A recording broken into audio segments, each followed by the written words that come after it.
Welcome to lecture session 8, Developing an Information System. Now in this session, we are going to understand the stages of SDLC. SDLC stands for Systems Development Life Cycle. It comprises major steps like systems planning, systems analysis, systems design, systems implementation and evaluation. Now when we look at the definition of systems development, it goes like this. It is a standard process followed by an organization to conduct all the steps necessary to analyze, design, implement and maintain information systems.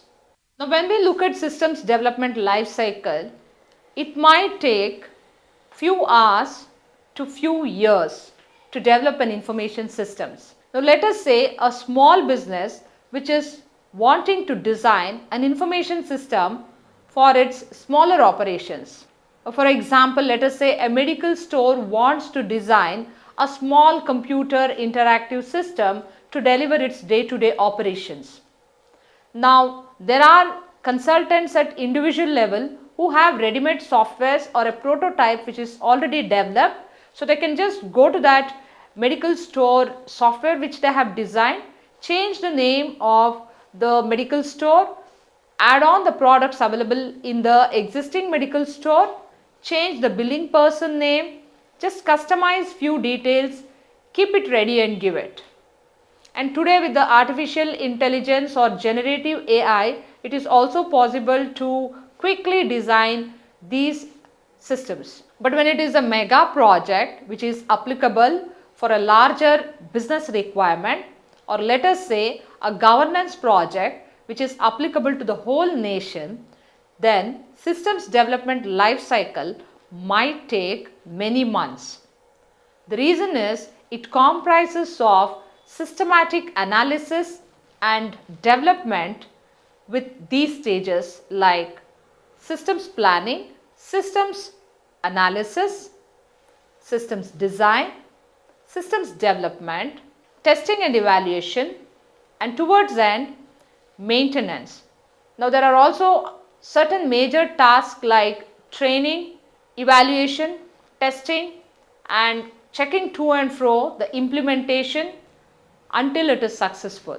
Now, since this is a very huge topic, we are going to take two examples and understand the various stages of systems development life cycle.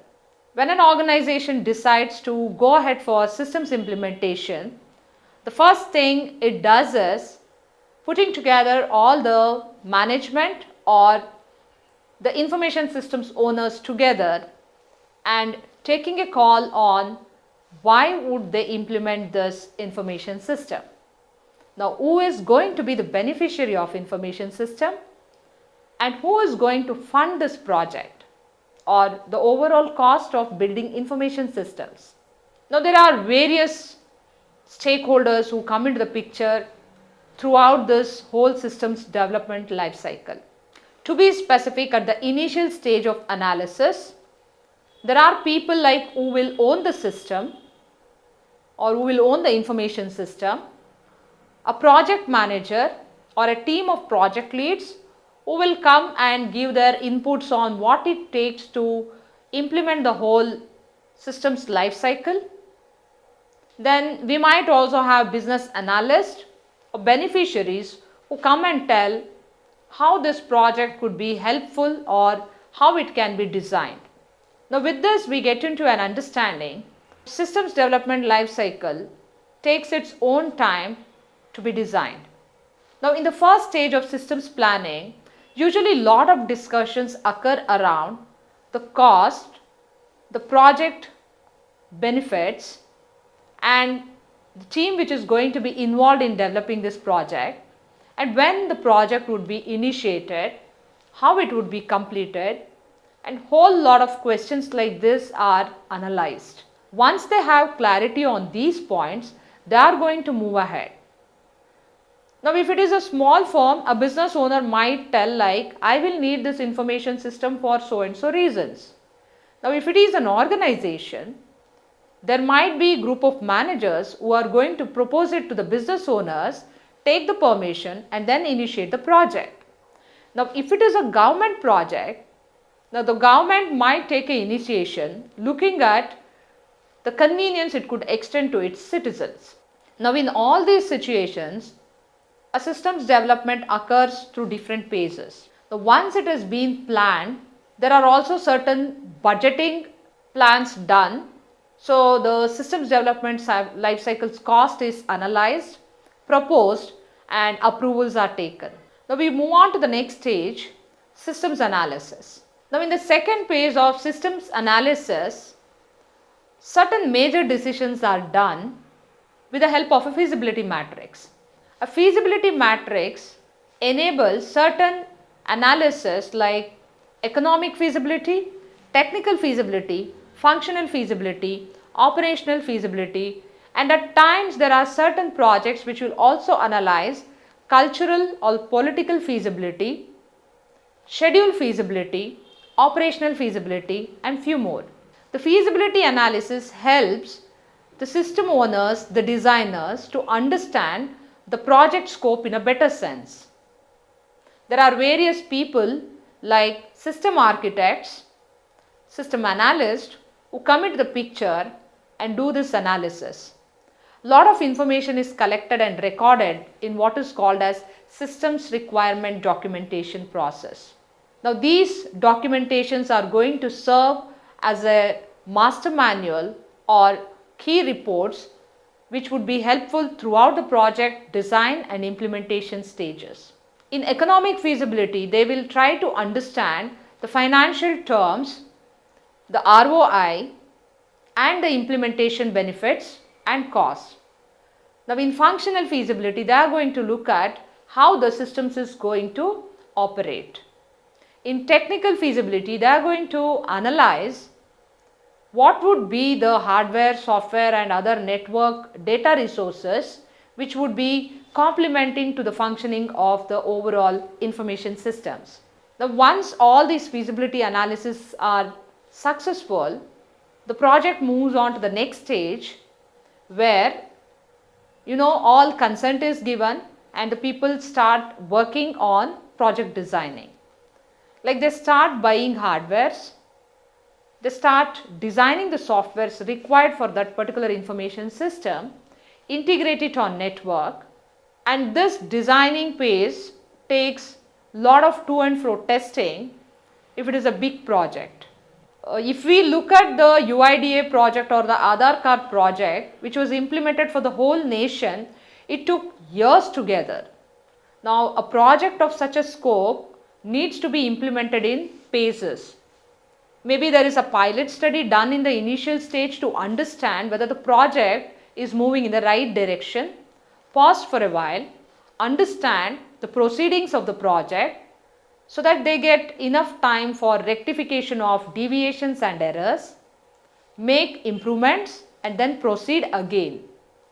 And there are projects of smaller scope where you can pick up multiple spots or places where the project is going to be implemented and then execute at one shot because it has impact within that local community or project scenarios. Now during the implementation stage, it is also important to understand what was proposed few months or years ago when the plans were approved. Are those technologies still existing? Else what happens these days is technology is changing at a great speed and you might end up implementing it on outdated hardware and the software might not be compatible. So there are always buffer costs which is added to ensure that the project is successfully implemented with the latest hardware, software and network resources. Once the project is successfully implemented, it might be a situation where training is required for the employees for certain period, or maybe like they are ready to take over the project.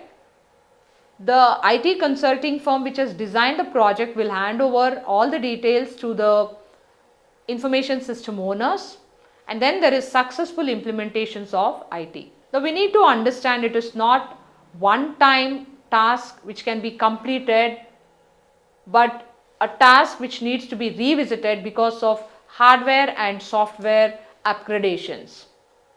Now annual maintenance contract is given for these IT consulting firms because they come back and update the hardware, network and software resources as and when they get updated in the market. Else these technologies or systems would not function compatibly in the latest environment. Now let's take two examples to understand the system's development life cycle in totally two different situations. One of the first example what we are going to discuss is land record digitization. Now when government initiated the land record digitization, the government was going to be the owner of that information systems. In other words, the land still belonged to people like farmers, residents or anybody who owned the land. Now in this particular project, why was there a requirement to digitalize the land records? Now the government wanted to suitably allocate certain funds, schemes or analyze the available lands like whether it is an agricultural land, commercial land or industrial land. Now there might be multiple reasons why the government want to understand what type of land is it. Or there could also be a reason to understand like if it is an agricultural land, to design a DBS or direct benefit schemes to farmers or to offer crop solutions or crop suggestions in agricultural and irrigation sectors. If it was a commercial or a residential project, probably they wanted to ensure that the right landowners are occupying the land. Now when you look at a project of this scope, the data is with the landowners. The first step of government was to announce that it is coming up with a project of digitizing the land records and tell the benefits of digitizing the land records. So there is an acceptance by the citizens of the country or that particular region, and government would be able to initiate this project smoothly.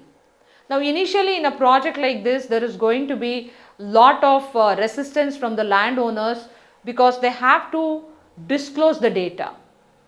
Disclose a very confidential data like the ownership of the properties. Government has to ensure that it wins the confidence of these landowners and then initiate the project. So proper communication establishment is very important in such a project. Now once this is done, the government might give a call and ensure that the landowners and itself can only see the data and no other people would be able to misuse the data which is available on the web portal or any digital media. Now when we look at this particular example, let us say all the people bought their documents and government initiated the steps to read the document, convert it into an electronic media and stored it on a huge information system which is accessible on a website or a portal. Now what happens next is, what is the outcome of this project, like the scope of this project? Now in this whole process, the land doesn't remain with one person, or might be there is a situation that the land is sold or transferred or let us say like inherited by the next generation. The data keeps changing. Now why we took this example is to understand a systems which is developed need not be always for a commercial purpose. There could also be a larger scope for a project like this where a land record digitalization is so important for multiple reasons. Once the government develops a portal for this purpose, it needs to be continuously monitored, updated and maintained. Now should they give the login to the landowners, or they should authenticate to see the data as and when required, or should it be the corporations or the land departments who will be able to see this information? So there are so many questions which need to have specific answers, and it should be functioning as per the specifications mentioned in this project scope. So there are many challenges in implementing a project of this scope.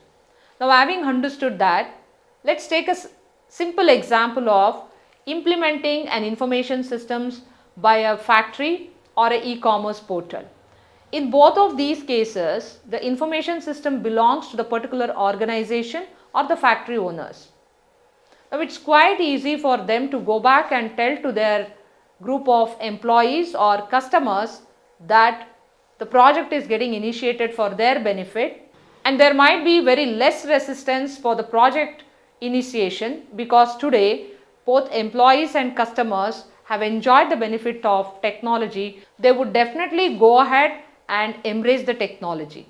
Let us take an example of e-commerce industry. Now, when did all the customers get trained to use an app to order products online? It just happened so quickly that nobody ever came and trained us how to install an app, how to order the product, how to make a payment. All these things happened so quickly, and today we see majority of the transactions happening on the online market, or what you call like the e-tailing. Now, the e-commerce industry did not evolve by itself. There were multiple parties involved in that. There were payment banks, there were sellers and distributors, then there was supply chain and logistics, then there were also like third parties who came into the picture, and the whole project was successfully implemented. So initially, the acceptance of such an e-commerce model was slow, but it rapidly took over so fast that today we all are enjoying the benefits of e-commerce industry. Moving further, we see that today even return to originals or something like where the product is not liked by the customer, they can send it back through the same channel. Now, why we need to understand this is how the data is getting moved back on the same network, how a bank is also integrated in the transaction process, how a supply chain is integrated, and the logistics is updated. Like once you order the product, you get a message of confirmation. There are multiple payment options. You choose anything, it starts moving in that sequential order, and then there is a completion of the product or transaction. Once the product is ordered, it moves in a sequence, and then the transaction is closed with the product being successfully delivered. Now, with all these examples what we discussed, we understood systems development life cycle varies from project to project. The scope of the project lies with the stakeholders and the beneficiaries of that information systems. Now, let's take a look at the interesting points from this particular slides. Let's quickly recap the highlights from this session. In this session, we discussed about systems development life cycle. To know how an information system is designed by a company or a consulting firm or by government based on the scope of the project. It comprises of major steps like systems planning, systems analysis, systems designing, systems implementation or what we call deployment, systems evaluation. We also discussed 2-3 examples to understand the systems development lifecycle process. In the next session, we are going to discuss more about change management. Once the technology is implemented, what are the set of changes a company, a country or the set of users should go through? We'll be discussing more about that in the change management. Thank you.